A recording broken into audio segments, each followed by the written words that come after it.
Welcome to today's press briefing on COVID-19. We have with us Undersecretary for Food and Health, Dr. Choi Tak-yi, Head of Communicable Disease Branch of the Center for Health Protection, Dr. Chang Shuk-kwan, and Chief Manager of the Hospital Authority, Dr. Lau Ka-hin. We'll first hear from the Undersecretary. Good afternoon, everyone. It's been over 2 months since the start of the fifth wave. We've seen a drop in the number of positive cases recently, but still it remains at a high level. We should not let our guard down, and we should abide by all the restrictions and measures, and to avoid social gatherings, especially those that involve taking off of masks and cross-family activities. Our main point is still to reduce deaths, serious cases, as well as infection. As at yesterday, we have recorded close to 1 million cases of PCR and RAT positive. Well, in the aggravating epidemic situation, the number of patients has exceeded capacity in the public sector.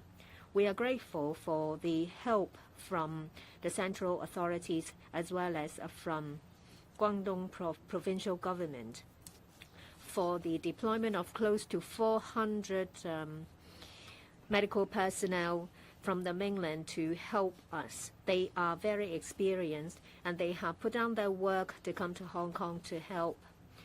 And they've started to give us their assistance at the AWE, that is the Community Treatment Facilities.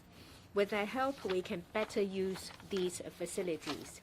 Within March, there are 5 community isolation centers that have been completed with the help of the central authorities. They are those at Tsingyi, Shantin, the Hong Kong-Zhuhai-Macau Bridge, Hong Kong Border Control Point, Artificial Island, Marsick Road in Fanling, as well as the one in Hung Shui Kiu. These centers are for COVID patients without symptoms or with a mild symptom. They serve a very effective role in stopping the transmission in the community. They also alleviate the pressure on the hospital authority so that the latter can focus on serious cases. There are also 3 sports centers that are converted to isolation and holding centers for the elderly. They will take over cases referred to them by the HA after assessment.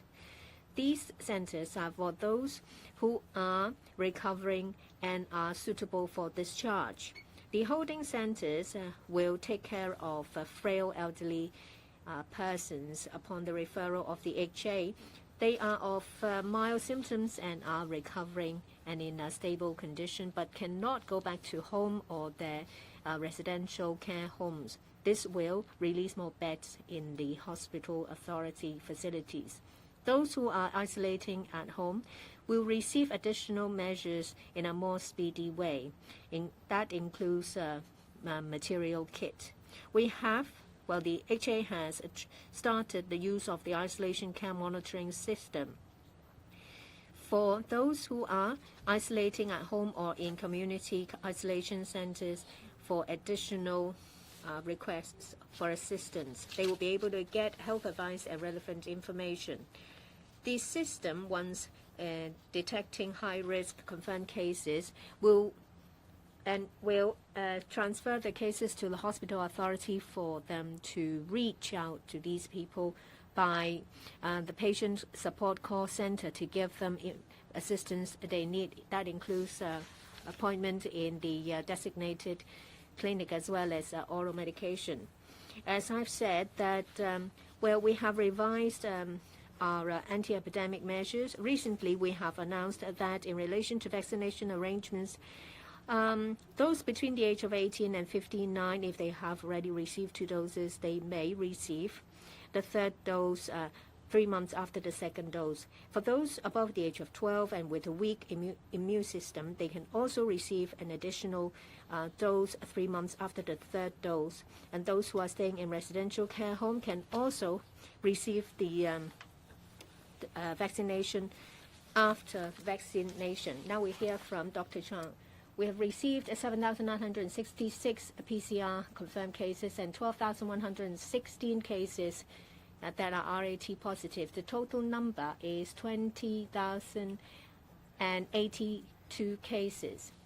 So the accumulative number from PCR and RAT since the beginning of the fifth wave, the number has exceeded 1 million. That includes 666 cases or so that are PCR positive and 338,000 cases or so that are RAT positive.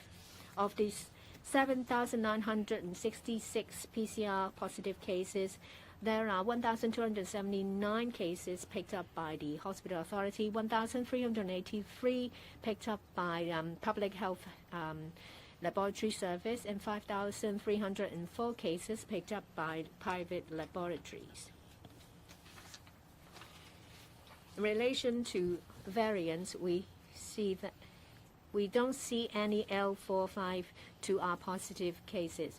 260 of them are negative to L452R, and the remaining 1,123 cases are either pending results or with low viral load, too low to be detected. There are 3 imported cases.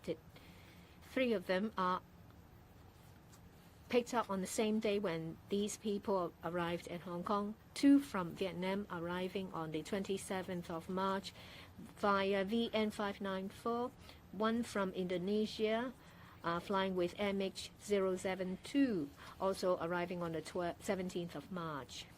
From the HA, they have reported an additional 259 deaths. 206 of them were cases in the past 24 hours. In relation to forensic pathologists, there are 6 cases. That covers 4 females and 2 males aged between 57 and 92. 3 cases were from residential care homes. And of these 6 cases, some of them are chronically ill cases, and they passed away between the 28th of last month and the 6th of March. There are 5,188 cases altogether. These are a number of deaths in the 5th wave, but not all of them are caused by COVID. It's just that at the time of death, they have tested positive. That includes 2,030 females and 3,158 male, aged between 11 months and 112. Similar to previous analysis, 58% of them are residents of care homes, and they are elderly people above the age of 80. They account for the majority. For the preliminary death rate is 0.5%, and over 70% of the cases are of the age above 80. And for that age group, the death rate is 8.5%. For those that have received at least 2 doses, the death rate is much lower, 0.09%. And those that have received less than 2 doses, 1.32%. There's a difference of over 14-fold. For those above the age of 60, for those who have received vaccination is 0.38%. Those who have received less than 2, 3.8%, a difference of about 10 times.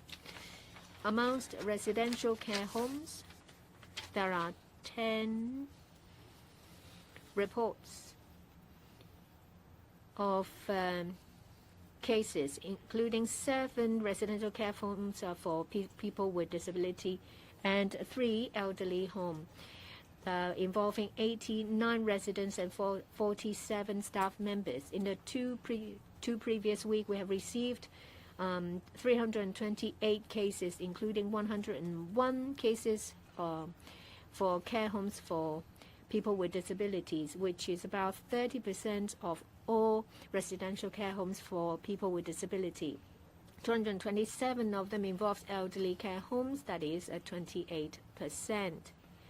So altogether, we're talking about 9,000 residents and 2,331 staff members being affected.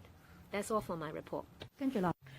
Next up, allow a brief view on HA situation. Good afternoon. We have 10,532 patients receiving treatment in public hospitals. The North Lantau Hospital, Hong Kong Infection Control Center, Hospital Authority Infectious Disease Center, and AWE Community Treatment Facility. Last night, we received reports of 65 patients in critical condition, 115 patients in serious condition, and we have 115 critical patients receiving treatment in ICU. As of midnight tonight, over the past 24 hours, 206 COVID positive patients passed away, and they were 122 males and 84 females with age ranging from 22 to 106. I'd like to give a case analysis of 206 patients who passed away. 126 patients were care home residents. 114 of them did not have any vaccination record. Among the 49 patients remaining who passed away, 49 received 1 jab, 31 received 2 jabs, and 2 patients received 3 jabs. For elderly above the age of 65, there were 126. Now, I'd like to highlight some of the cases involving younger patients. First, a 25-year-old patient. The patient had congenital renal problem, suffering from hypertension and requiring long-term medication. The other patient, aged 46, resided in a residential care home for the elderly. This patient had a renal impairment requiring dialysis. A 50-year-old patient suffering from lung cancer and is in metastatic status, spreading to the liver. A 51-year-old patient, also a cancer patient, had metastasis to liver and other organs. A 52-year-old patient, also a cancer patient, cancer spreading to other parts of his body, including liver. A 54-year-old patient suffering hypertension, diabetes, and repeated strokes. And he also resided in a care home for the elderly. A 54-year-old patient with hereditary cerebellum issue, atrophy, and also chronic illnesses. A 56-year-old patient with a previous record of cancer and receiving chemotherapy. A 58-year-old patient with cerebral paralysis, diabetes, hypertension, hepatitis B, and renal function impairment. Basically, he also had a mobility issue requiring long-term care. A 59-year-old patient residing in a care home for the disabled, also suffering from a congenital chromosome disorder, as well as renal function impairment, hypertension, and also problems with the thyroid gland. A 61-year-old patient residing in a care home for the elderly. This patient was a chronically ill patient with diabetes as well as mental disorder. Finally, a 62-year-old patient also residing in a care home for the elderly who had late-stage renal failure requiring dialysis. For the 12 patients I just mentioned, they were of a younger age, and yet they all suffered from chronic illnesses, and many of them resided in care homes for the elderly and the disabled. Because of data lagging, I'd like to report 53 patients who passed away from the 1st of March to the 16th of March, including 30 male and 23 males, with ages ranging from 62 to 103. In the past 24 hours, 1,074 more patients were discharged on recovery. 20 patients were found to be COVID positive upon hospital admission screening and testing. 40 patients sharing the same ward were deemed close contact, and for staff members, so far 18,876 staff members have been infected, and 11,444 of them have recovered and returned to their posts. That's all from me. The floor is now open. Please state the media organization you represent, and please be as succinct as possible. Limit yourself to 3 questions so that we can have more reporters ask questions. First, I'm from Phoenix Channel.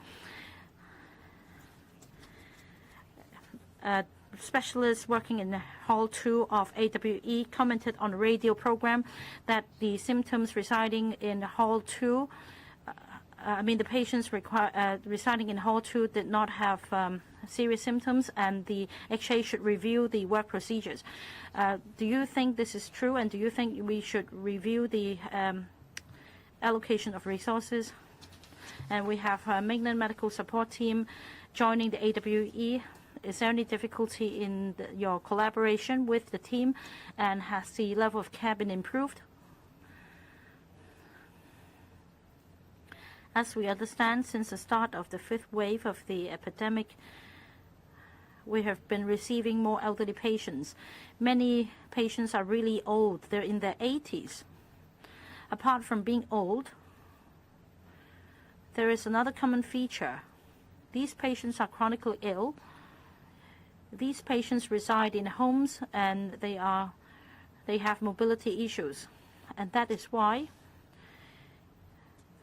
for halls 8, 9, 10, and 11 of Asia World Expo, originally 1,000 beds were allocated to receive patients with better mobility, and now they've been converted to receive older patients requiring more intensive care. I agree with the specialist view, as you mentioned. Healthcare-wise, of course, we will do our level best to provide care for our patients. Treatment is equally important, and that is why we're receiving only some 200 patients, far from reaching the 1,000 bed capacity, because we'd like to focus our manpower. We have the necessary manpower, but we're not taking as many patients because we'd like to provide more intensive care for them. With the support from the Mainland medical team, we hope to further enhance our care for patients. They've been providing a lot of assistance, and they are professionals. And we expect to receive more patients as a result. And that each patient will be receiving better care and treatment. Next question. 右手邊白色衫嗰位。 The one on the right in white.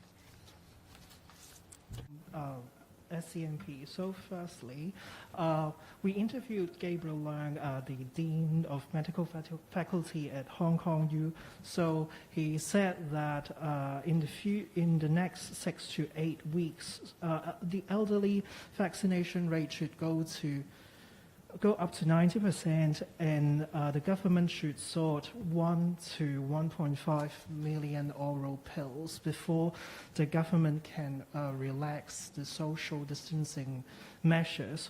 So does the government think the roadmap by Leung is realistic? So is there any plans or roadmaps from the government?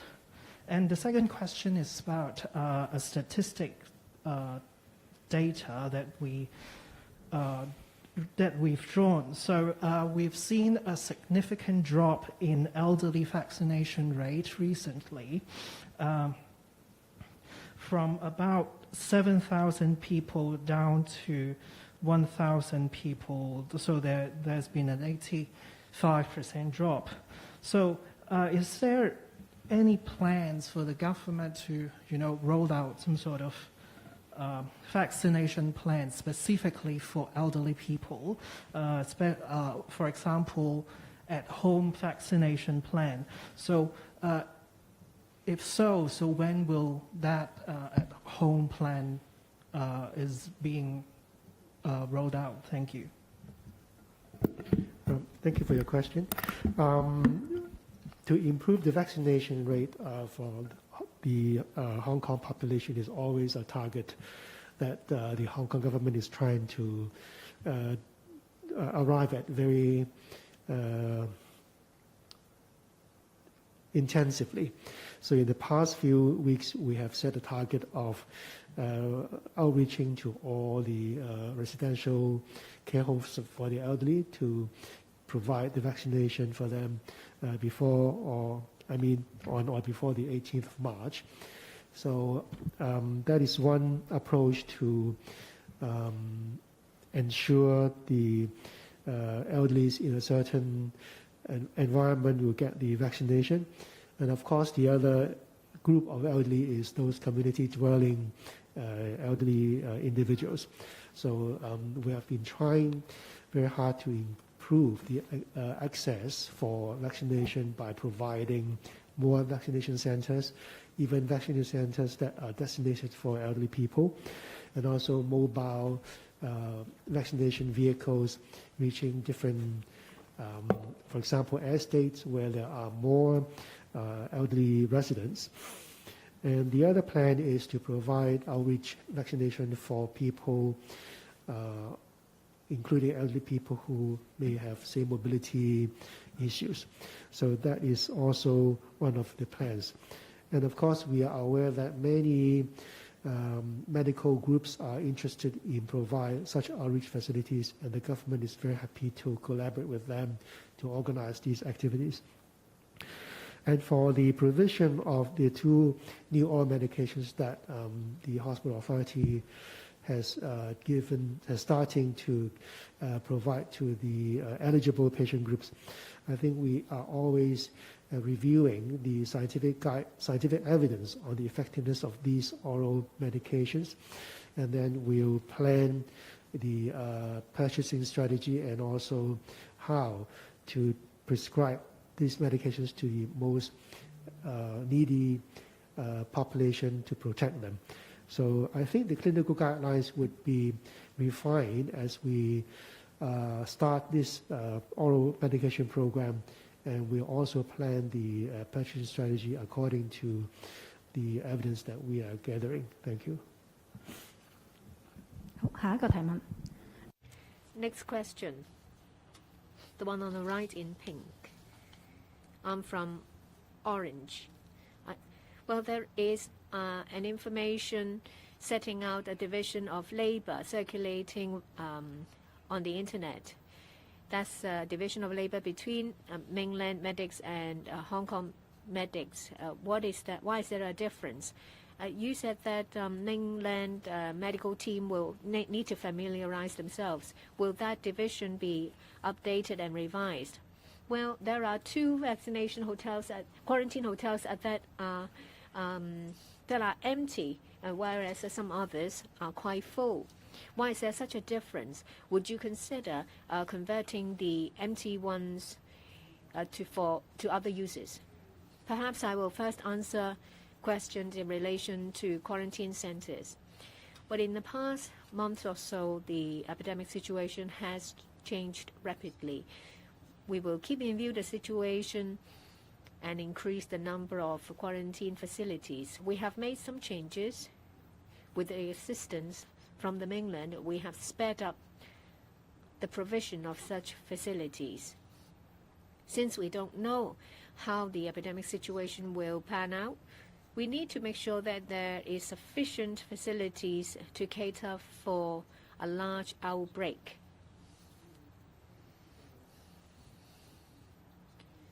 Different quarantine centers are different in terms of, say, for example, their specification and schedule of accommodation. We will take into account the needs of the individual or their family before making arrangements. We will keep in view the situation. We will constantly review our plans and make adjustments accordingly. Dr. Lau. In relation to the mainland medical support team, they have already started their work at the community treatment facilities at the Asia World Expo. We have started discussion with them, aiming to allow them to start their work as soon as possible. The first batch of medical officers as well as nurses have familiarized themselves with the workflow of DHA. They have drafted a division of labor and have tested the plans. Discussions of this nature has been completed. A consensus has been reached for them to work together whilst there is certain division of labor. They will work together to provide proper support, care and treatment to Hong Kong patients. Medical support team, whether they are from Hong Kong or from the mainland, will work to give the best support to patients. We will take into account the operation and arrangements to prepare the roster. They will work seamlessly. For the mainland team, they will be operating in a closed loop management. There will be dedicated vehicle transporting them from the hotel to AWE. They will work continuously for 4 hours wearing the protective gear. They will not take any rest or drink or eat. When they have finished their shift, they will be deployed somewhere else. Just like the Hong Kong team, the mainland medical support team will stand by round the clock. We thank the mainland team for coming to help us. We do our best to help them adjust by providing them with accommodation, meals, and equipment and arrangements that suit their needs. We also arrange accommodation and transportation for them. The team currently is not staying at the Disney Hotel. Because of the surge in manpower at AWE, we have also made changes to staff facilities, say for example, staff room, changing facilities, etc. The mainland support team come here to help because they want to give the best care and support to Hong Kong people. The hospital authority thank each and every one of them for their timely assistance. The HA has not paid any remuneration to the mainland team. As you all understand, that fighting the epidemic is of paramount importance. And we need cooperation from different quarters in order to succeed. Next question. This one in blue.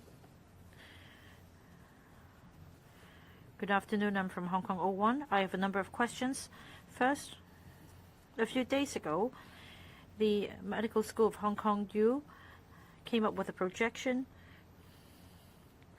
and that in Hong Kong, some 3.28 million have been infected with COVID-19. That's half of the total population.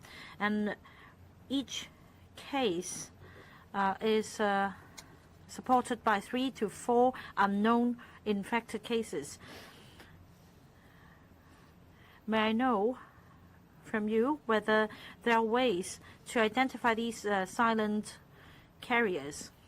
And for members of the public not reporting their case by PCR or RAT online platform.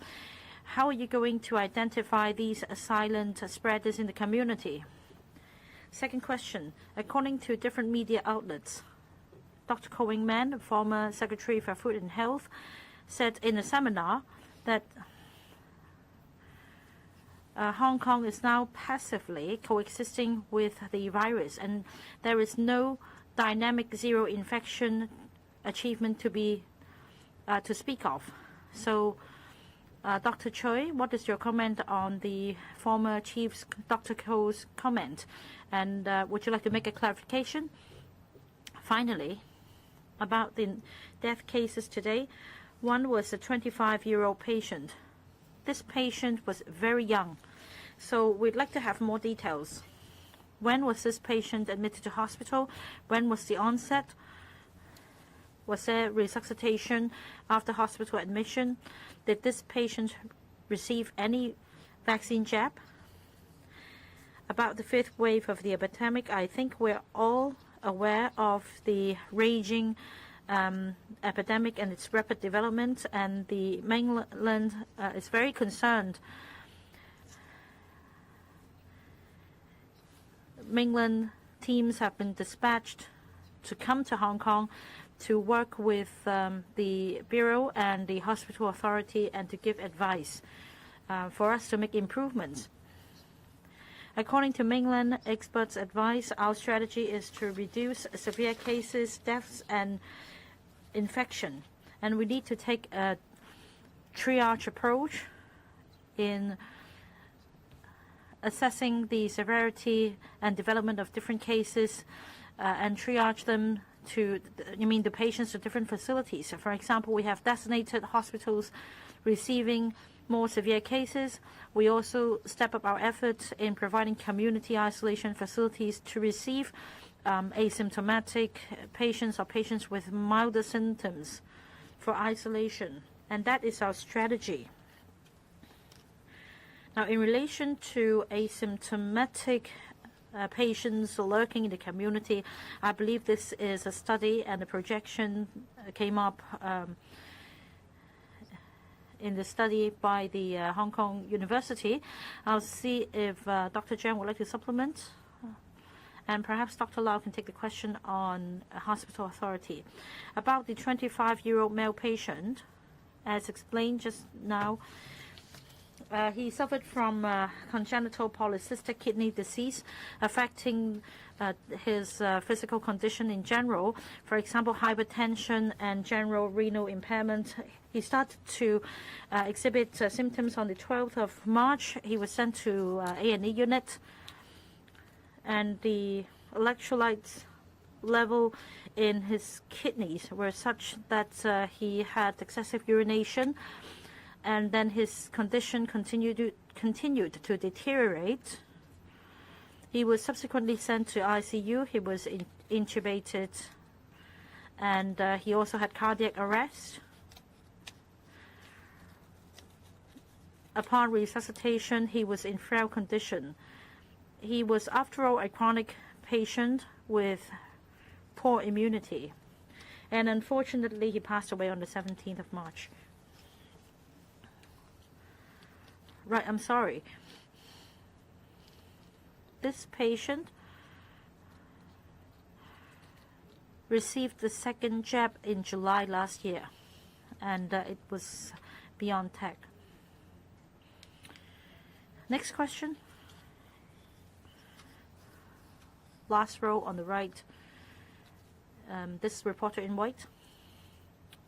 From InMedia, I have two questions. For the community isolation facility under the charge of the Social Welfare Department, there was a doctor commenting that elderly patients required more care than treatment. And he also commented that the arrangements at AWE were very bad. And about the latest vaccination arrangements for adults for those above the age of 12 with who are immunocompromised, they could receive the fourth jab 3 months after the third jab. Are there any plans to allow the general public to receive the fourth jab? Well, I think we all acknowledge the fact that there's been an unprecedented surge in the number of patients in this wave of the epidemic. In previous waves, most elderly patients would be admitted in hospital. There weren't many patients, and we also had several thousand first-tier beds and several hundred second-tier beds.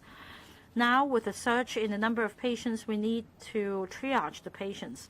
That means hospital beds would be reserved for patients requiring the most intensive level of care. Perhaps these patients need breathing support or other kinds of special treatment, such as dialysis. And these patients would be admitted in hospitals and probably in ICUs. For Asia World Expo facility, we're talking about elderly patients requiring more care than actual treatment. So if there is no special treatment need, they should be kept at these facilities so that hospitals can be reserved for patients requiring more intensive care. And that's our triage approach. We do agree that the original design of the Asia World Expo facility isn't for caring for elderly patients. However, we also need to consider making the best use of the available facilities under the current circumstances. And we therefore cut down on the number of patients to be received at the facility so that we can focus our manpower on taking care of patients with more care needs, such as those who are bedbound or those requiring more intensive care. Of course, the ideal situation is to have more hospital beds, but at the moment, we can only operate more facilities in the community to provide care. And we have a tiered approach. We have, say, intensive care unit in hospitals, and then the Hong Kong Infectious Control Center, community isolation facilities. And for younger asymptomatic patients, they may be isolated at home. And this is a rather comprehensive approach, allowing us to allocate optimally resources for patients with different needs. Now, in this wave of the epidemic, apparently, we understand that vaccination is very effective in guarding against infection and severe cases. So we urge members of the public who have not completed the whole vaccination program to get jabbed as soon as possible. As for immunocompromised individuals, they may not have the same effect on them, so they may need another booster jab. Now, the scientific committee has not yet discussed the fourth jab for the general public. Next question, this lady here. I am from Dim News. Point News. We have received comments from readers that the third jab for the confirmed patients won't be available until 90 or to 100 days upon recovery. And then a patient recovered on the 13th of March, and that means the patient will have to wait until the middle of June, and then there would be a vaccine window for about a month after the vaccine pass has been introduced. Now, has the government received similar inquiries, and can you explain in Cantonese?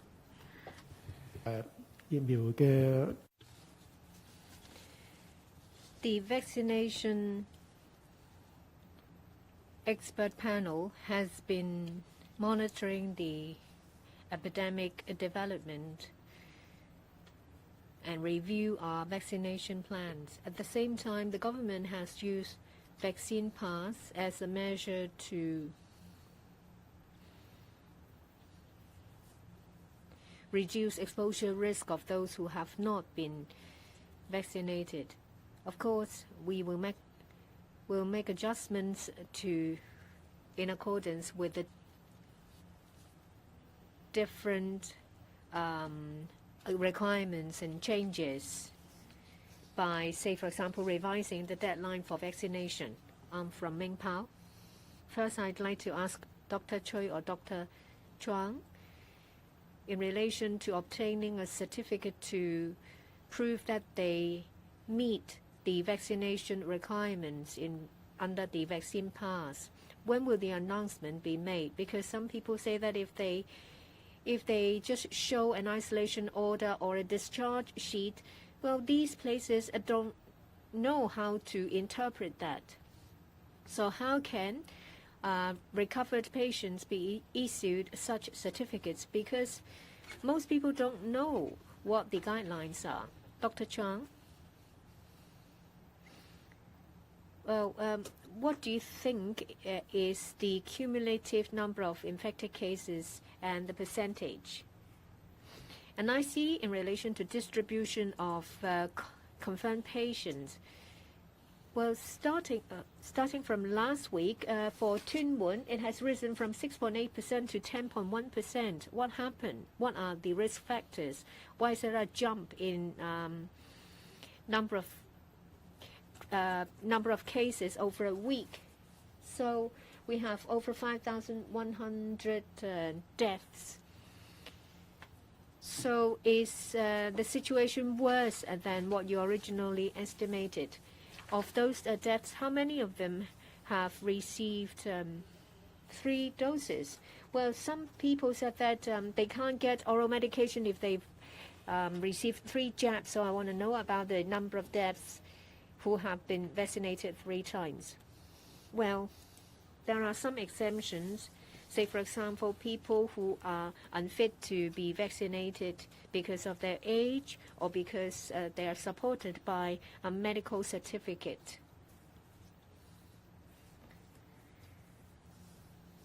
We learned that if they have recovered recently, it's as if they have received another jab, so adjustments could be made.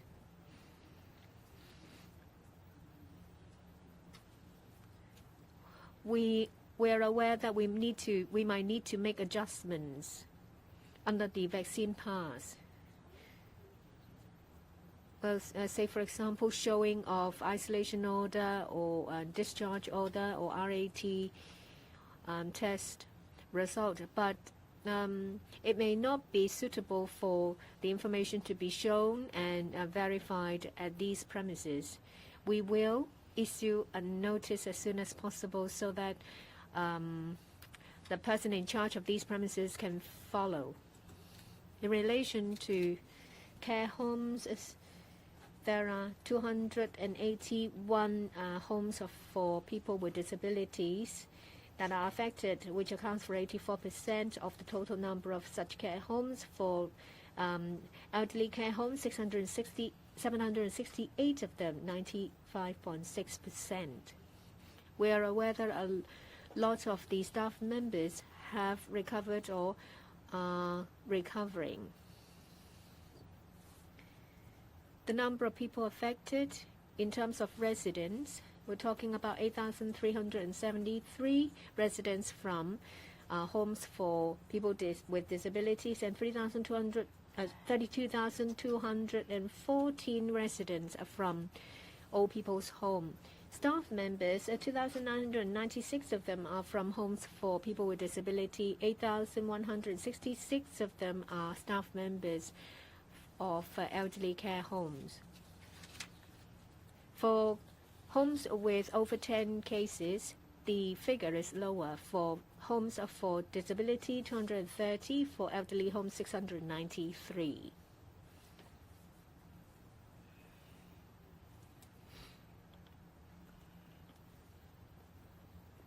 Do you have the percentage of residents that have been affected out of the total? 8,373 is 45.8% of the total population of those staying in residential care homes, 32,214 are residents of elderly care homes, which is 42.9%. But what about the epidemic situation in Tuen Mun as well as figures of those who have been vaccinated and died?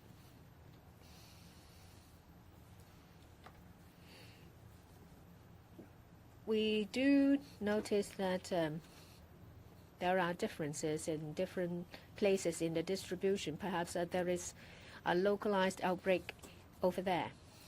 From Now TV, first of all,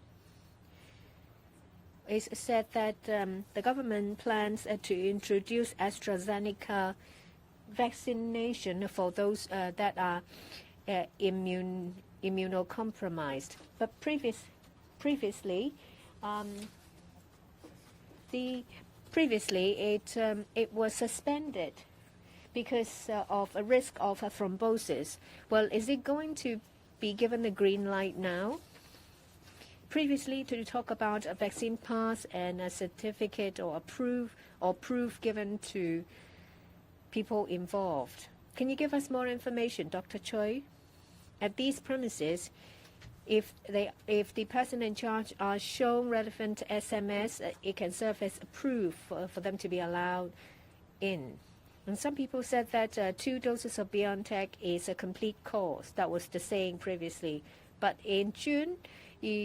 by June, you said that under the vaccine pass, it will have to be 3 doses. Based on what is there such an arrangement? You talk about 6 cases that are reported by forensic pathologists. Why? Is it because it wasn't known that they have been tested positive when before they died, or it was only known at the time of the autopsy? In relation to vaccine pass, there was a similar question.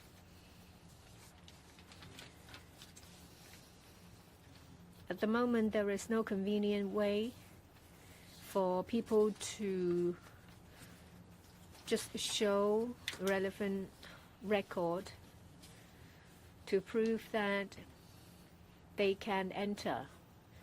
Currently, there are different records. Say, for example, proof of discharge, isolation order, or relevant SMSs. We will remind person in charge of these premises to accept these certificates. But of course, the best way is for us to provide, say, a QR code or the use of some kind of platform.